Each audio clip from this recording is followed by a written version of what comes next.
Welcome to Moo Moo Math and Science. In this video, let's go over how to convert 5 5/10 into a fraction.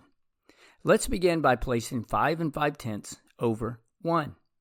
We now need to move the decimal to the right, and we can do this by multiplying 5 5/10 by 10. So that moves the decimal, but what you do to the numerator, you need to do to the denominator. So 1 times 10 is 10. Now we have an improper fraction of 55 over 10, but we can simplify this. I know that since 55 ends in 5, I know it's divisible by 5, and so is 10. So 5 goes into 55 11 times, and 5 goes into 10 2 times. Now this fraction is simplified. If you would like, you can convert it into a mixed number by dividing 11 by 2.